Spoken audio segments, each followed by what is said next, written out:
Tuhan bersamamu dan bersama rohmu. Inilah Injil suci menurut Lukas. Dimuliakanlah Tuhan. Sekali peristiwa, Yesus mengusir dari seseorang suatu setan yang membisukan. Ketika setan itu keluar, orang bisu itu dapat berkata-kata. Maka heranlah orang banyak. Tetapi di antara mereka yang berkata,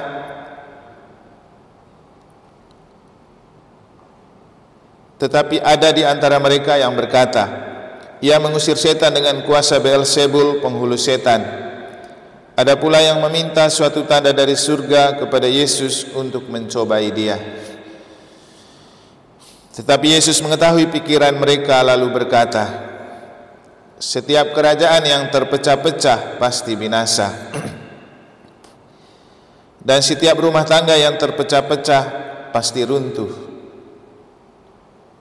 Jikalau iblis itu terbagi-bagi dan melawan dirinya sendiri, bagaimana kerajaannya dapat bertahan? Sebab kamu berkata bahwa aku mengusir setan dengan kuasa Beelzebul. Jadi jika aku mengusir setan dengan kuasa Beelzebul, dengan kuasa apakah pengikut-pengikutmu mengusirnya? Nah, merekalah yang akan menjadi hakimu. Tetapi jika aku mengusir setan dengan kuasa Allah, maka sesungguhnya kerajaan Allah sudah datang kepadamu. Apabila seorang yang kuat dan bersenjata lengkap menjaga rumahnya sendiri, maka amanlah segala miliknya. Tetapi jika seorang yang lebih kuat daripadanya menyerang dan mengalahkannya, maka orang itu akan merampas perlengkapan senjata yang diandalkannya dan akan membagi-bagi rampasannya. Siapa tidak bersama aku, ia melawan aku. Dan siapa tidak mengumpulkan bersama aku, ia mencerai-beraikan.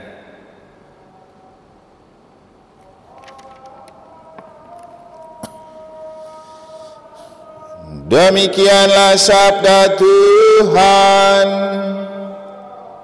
Terpujilah Kristus.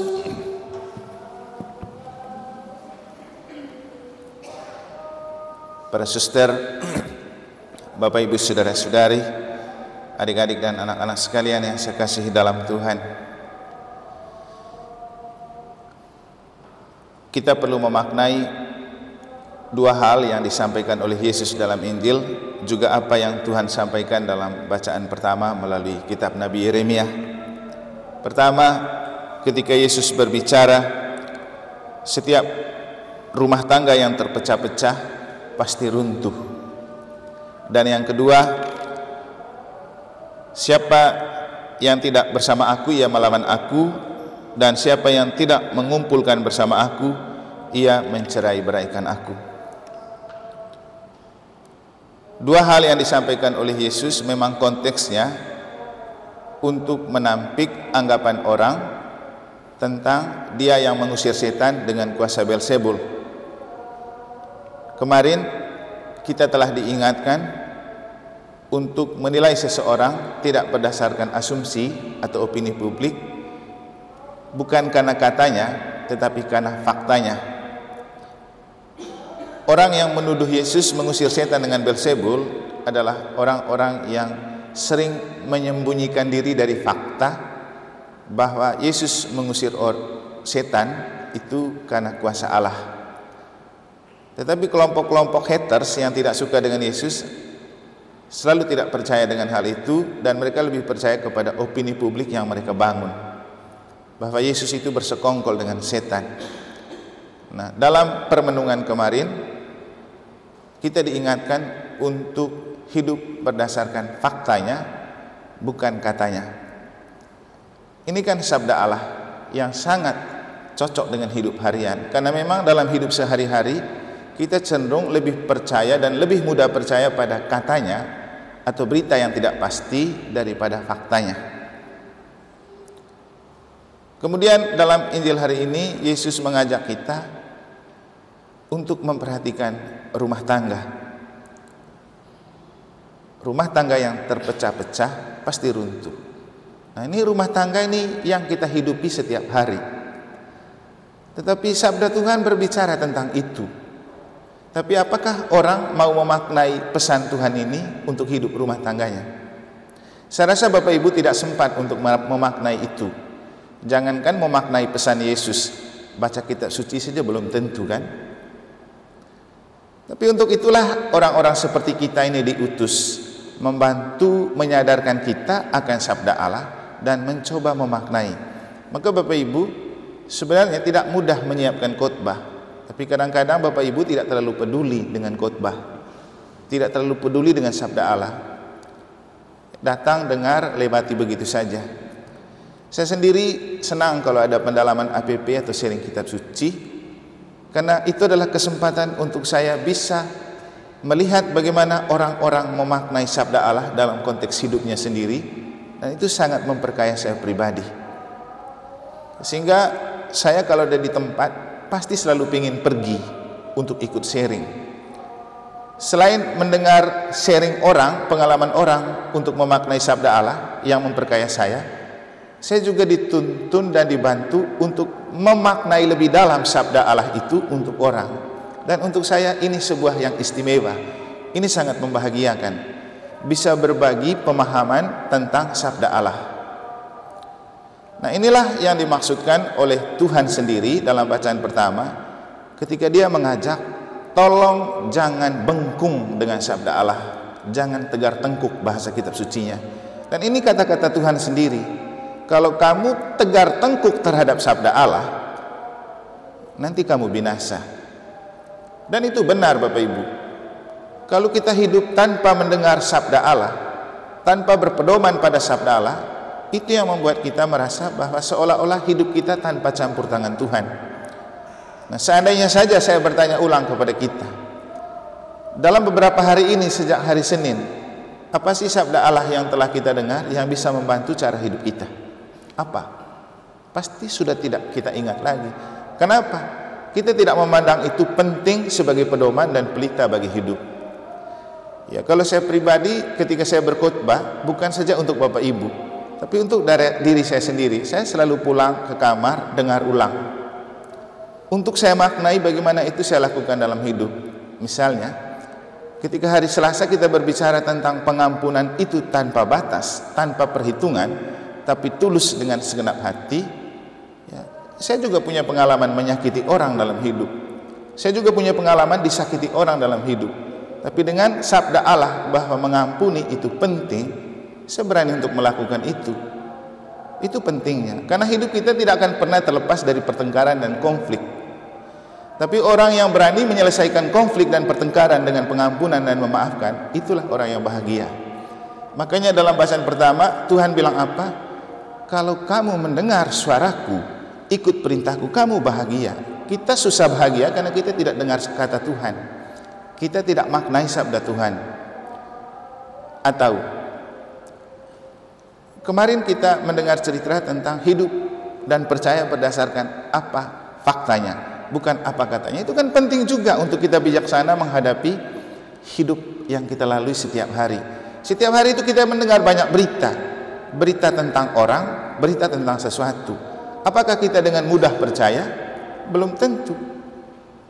Kita harus bisa membenarkan berita dari fakta. Kalau kita tidak tahu dan kita tidak lihat, kita tidak perlu ikut-ikutan memberitakan atau percaya. Itu kan hal-hal biasa setiap hari. Dan hari ini kitab suci berbicara tentang pentingnya mendengarkan sabda Allah supaya kita bahagia. Salah satunya keluarga. Kalau rumah tangga terpecah-pecah, pasti runtuh. Nah, coba cek ke dalam rumah tangga kita masing-masing. Kompak dan menyatu nggak keluarga kita? Saya tadi merasa beruntung ketika di grup keluarga kami, ada salah satu adik saya yang kirimkan sebuah video dari TikTok tentang ceramah jangan sampai mengkhianati orang tua dan jangan tidak menghargai orang tua. Karena ketika kamu tidak menghargai orang tua, pada saat itu pelitamu padam. Kalau mau bahagia, taat dan turut, hargai orang tua. Lalu saya balas di situ, bagaimana adik-adik sudah lihat semua videonya. Kemudian rame-rame mereka buat status dan mengakui bahwa untung kita punya orang tua yang baik, untung kita hidup dengan taat kepada orang tua, dan ternyata kalau taat orang tua itu apapun keinginan kita pasti tercapai. Dan mereka mengakui gitu. Untuk saya ini sabda pelita, cara Tuhan membuat sabda itu hidup, karena memang cocok dengan pesan Tuhan hari ini. Bagaimana Tuhan pingin keluarga itu tidak roboh dan runtuh karena tercerai-berai, karena konflik. Di mana keluarga yang tidak ada konflik? Saya yakin banyak sekali keluarga yang punya konflik, tapi orang sering tidak menyadari itu sebagai persoalan. Maka penting sekali sebenarnya dengar sabda Allah, baca sabda Allah, menerangi hati dan pikiran kita untuk lembut dan terbuka. Hiduplah baik-baik saja, hiduplah bersatu, dan yang paling penting itu bersatu dengan Yesus. Yesus bilang apa dalam Injil? Siapa yang tidak berada bersama aku, ia melawan aku. Untuk kita bersyukur dan beruntung karena selalu diberikan kesempatan oleh Tuhan menyatu dengan Tuhan dalam misa. Kita dengar sabdanya, kita makan tubuhnya. Itu kan sarana untuk kita menyatu dengan Tuhan. Maka setiap kali kita berjalan bersama Tuhan, berada bersama Tuhan, kita adalah sahabat-sahabat terbaik dari Tuhan. Dan kalau kita sudah menyatu dan bersahabat dengan Tuhan, saya yakin kemanapun kita pergi, Tuhan menuntun kita di jalan yang benar dan baik. Bapak Ibu, tidak mudah menjadi orang yang peduli terhadap sabda Allah, peduli terhadap sesama. Semalam sebelum tidur, saya sempat buat sebuah coretan di catatan yang saya upload di FB dan di IG. Bunyinya, ternyata menjadi seorang pemimpin yang partisipatif dan transformatif itu butuh satu hal ini, peduli dengan dunia lain dan orang lain, peduli dengan Tuhan. Kenapa saya mencatat hal itu? Saya kan sedang menyusun bahan rekoleksi untuk umat di Tabanan. Mereka minta untuk berbicara tentang tema pastoral tahun ini. Saya mau mencari apa yang paling praktis yang berhubungan dengan para pemimpin pastoral. Ya, setidak-tidaknya dari pengalaman saya, dan Bapak Ibu pasti mengalami tapi tidak menyadari. Apa kesulitan terbesar para fungsionaris pastoral? Tidak peduli. Contoh, kalau ada pengumuman di grup, berapa orang yang merespon? Ini tidak bisa jadi pemimpin yang partisipatif dan transformatif kalau tidak ada kepedulian. Karena nomor satu, kita itu jadi pemimpin untuk memimpin orang harus punya kepedulian. Karena bicara tentang berpartisipasi berarti kita masuk dalam sebuah komunitas, dalam sebuah kegiatan, dan itu mengandaikan kepedulian. Ada keterbukaan hati. Kalau kita tidak peduli, kita tidak akan pernah menjadi pemimpin yang partisipatif, apalagi membawa perubahan.